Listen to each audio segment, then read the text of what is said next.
Good morning students. कल कल से पहले हमने जो वीडियोस बनाई थी उनमें हमने वसंत पुस्तिका से नौकर पाठ को चुना था और उसकी कहानी आधी पढ़ी थी। आज हम इस कहानी को पूरा करते हैं। चलिए शुरू करते हैं टाइम वेस्ट किए बिना।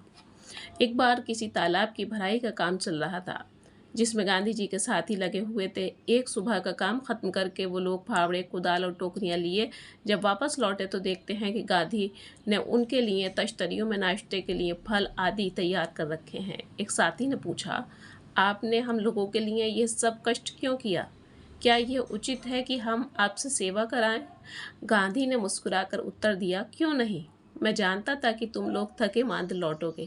तुम्हारा नाश्ता तैयार करने के लिए मेरे पास खाली समय था। दक्षिण अफ्रीका में रहने वाले भारतीयों के जाने माने नेता के रूप में गांधी भारतवासियों की मांगों को ब्रिटिश सरकार के सामने रखने के लिए एक बार लंदन गए, जहां उन्हें भारतीय छात्रों ने एक शाकाहारी भोज में निमंत्रित किया। छात्रों ने इस अवसर के लिए स्वयं ही शाकाहारी भोजन तैयार करने का निश्चय किया था।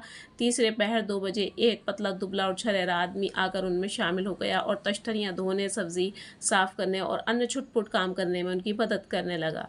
बाद में छात्रों का नेता वहां आया तो क्या देखता है कि वह दुबला पतला आदमी कोई और नहीं, उस शाम के भोज में निमंत्रित उनके सम्मानित अतिथि थे। गांधी दूसरों से काम लेने में बहुत सख्त थे, लेकिन अपने लिए दूसरों से काम कराना उन्हें नापसंद था। एक बार एक राजनीतिक सम्मेलन से गांधी जी जब अपने डेरे पर लौटे तो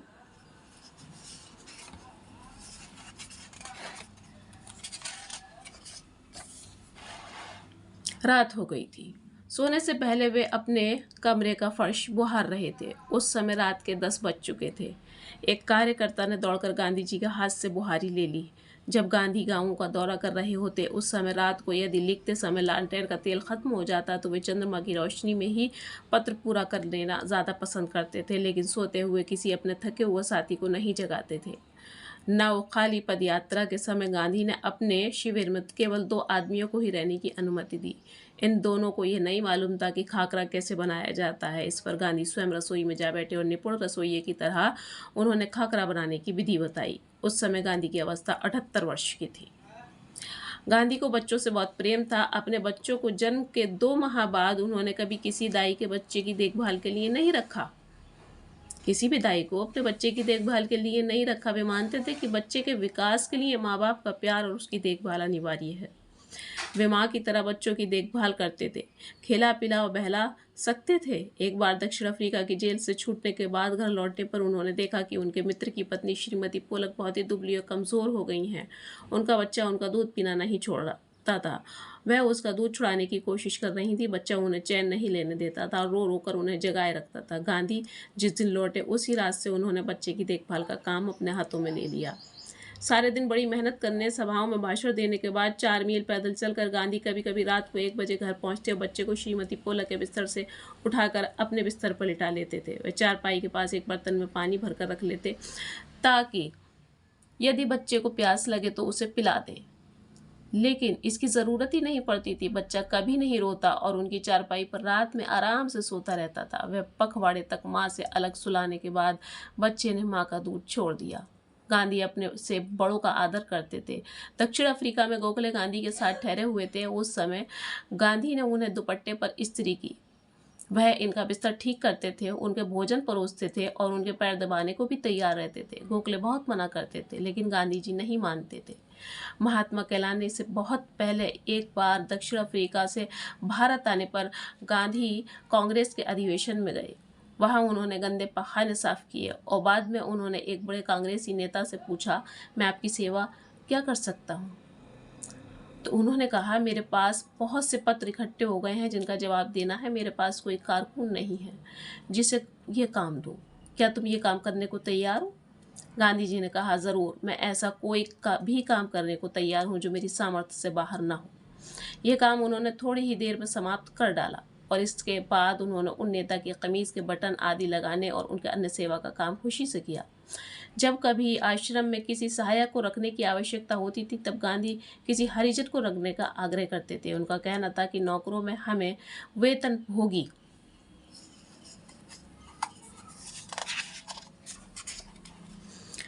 मजदूर नहीं, अपने भाई के समान मानना चाहिए। इसमें कुछ कठिनाई हो सकती है, कुछ चोरियां भी हो सकती हैं, फिर भी कोई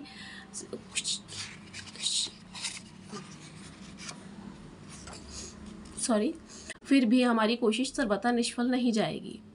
उन्हें ये मालूम ही न था कि किसी को नौकर की भांति कैसे रखें। एक बार भारत की जेल में उनके कई साथी कैदियों को उनकी सेवा टहल का काम सौंपा गया।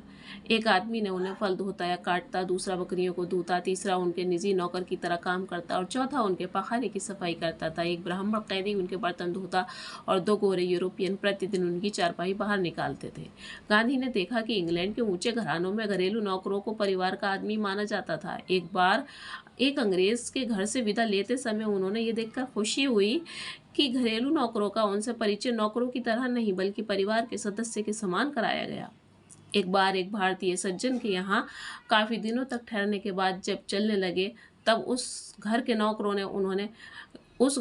से उन्होंने विदा ली और कहा, मैं कभी किसी को अपना नौकर नहीं समझता, उसे भाई या बहन ही माना है और आप लोगों को भी मैं अपना भाई समझता हूँ। आपने मेरी जो सेवा की उसका प्रतिदिन की सामर्थ्य मुझ में नहीं है, लेकिन ईश्वर आपको इसका पूरा फल देंगे। इसकी रचयिता हैं अनु बंदोपाध्याय। अब हम चलते हैं इस के प्रश्न अभ्यास की तरफ। तो इसका पहला प्रश्न होगा, आश्रम में कॉलेज के छात्रों से गांधी जी ने कौन सा काम करवाया और क्यों करवाया। तो अब हम इन प्रश्नों के उत्तर देंगे। अब तक हमने कहानी पढ़ी थी और इस कहानी से जो हमें प्रश्नों के उत्तर प्राप्त हुए वो इस प्रकार है। पहले प्रश्न का उत्तर होगा, आश्रम में गांधी जी ने कॉलेज के छात्रों से गेहूं बिनवाए थे। हमने पीछे कहानी में पढ़ा था कि गेहूं बिनवाए थे। ऐसा करने के पीछे यह कारण था कि छात्रों को अपनी अंग्रेजी भाषा बोलने पर जो बड़ा मान था और गांधी जी ने यह अभिमान तोड़वा दिया। अगला क्वेश्चन है, गांधी जी कई ऐसे काम भी करते थे जिन्हें आमतौर पर नौकर चाकर करते थे। पाठ से ऐसे 3 प्रसंगों को अपने शब्दों में लिखो जो इस बात का प्रमाण हो। चलिए देखते हैं। इसका उत्तर इस प्रकार लिखेंगे, गांधी जी द्वारा किए जाने वाले वे काम जो आमतौर पर नौकर किया करते हैं, जैसे गांधी जी अपने बिस्तर और कमरे की साफ सफाई स्वयं करते थे। गांधी कुएं से पानी लाते, सब्जियां काटते और आटा भी पीसते थे। नंबर 3, गांधी जी झूठे बर्तन भी धोया करते थे। चलिए अगला प्रश्न देखते हैं, लंदन में भोज पर बुलाए जाने पर गांधी जी ने क्या किया। तो इसका उत्तर इस प्रकार होगा, गांधी जी को जब लंदन में भोज पर आमंत्रित किया गया तो वे उस समय जो निर्धारित समय था दावत का, वो समय से पहले ही वहां पहुंच गए और जाकर कर्मचारियों की मदद के लिए बर्तन धोने लगे और सब्जियां काटने लगे। इसका प्रश्न नंबर 4 है, गांधी जी ने श्रीमती पोलक के बच्चे का दूध कैसे छुड़वाया। वो इस प्रकार देखते हैं, गांधी जी ने श्रीमती पोलक के बच्चे का दूध छुड़वाने के लिए बच्चे को अपने पास सुलाने लगे। जब वह रात को रोता तो उसे दूध दे दिया करते थे और वह सो जाता था। इस प्रकार 15 दिन में बच्चे की आदत छूट गई थी। अगला प्रश्न है, आश्रम में काम करने या करवाने का कौन सा तरीका गांधी जी अपनाते थे, इसे पाठ पढ़कर लिखो। इसी क्वेश्चन के आधार पर हमने पूरी कहानी पढ़ी थी। चलिए देखते हैं। गांधी जी अपने काम खुद ही किया करते थे। उन्हें दूसरों से अपना काम करवाना बिल्कुल भी पसंद नहीं था। वह नहीं चाहते थे कि उनके हिस्से का काम कोई और करे, बल्कि वे दूसरों की मदद के लिए औरों का काम भी स्वयं कर दिया करते थे। आश्रम में काम करने वाले हर व्यक्ति को वे अपने परिवार का सदस्य मानते थे। तो इस प्रकार इसके जो मेन प्रश्न उत्तर हैं वो भी हमने समझ लिए हैं और इसकी कहानी क्या थी, इसमें गांधी जी के जो व्यक्तित्व के बारे में बताया गया है वो भी हमने समझ लिया है। और जो छोटी छोटी बातें हैं वो आगे आसानी से वो आपकी समझ में आ जाएंगी, जैसे गांधी जी इतना पैदल क्यों चलते थे, पैदल चलने के क्या लाभ हैं। तो गांधी जी इतना पैदल इसलिए चलते थे क्योंकि वे जानते थे कि पैदल चलने से जो हमारे शरीर का ब्लड सर्कुलेशन है वो सही रहता है और हमें पैदल चलते रहना चाहिए, इससे कि हमारे बॉडी को चलते रहने की आदत रहती है, वो एक जगह जम नहीं होती है। तो इस तरीके की बातें जो हैं वो आप आराम से समझ लेंगे। बाकी जो मेन था वो प्रश्न अभ्यास हो चुका है। उम्मीद है कि आप सभी को समझ में आया होगा और यदि आपको ये समझ में आता है तो प्लीज़ कमेंट्स करके नीचे कमेंट्स बॉक्स में ज़रूर बताइएगा। और आप अगला कौन सा लेसन चाहते हैं जिसके प्रश्नोत्तर जिसकी कहानी को समझने का आगे हम प्रयास करें। तब तक के लिए गुड लक, गुड बाय।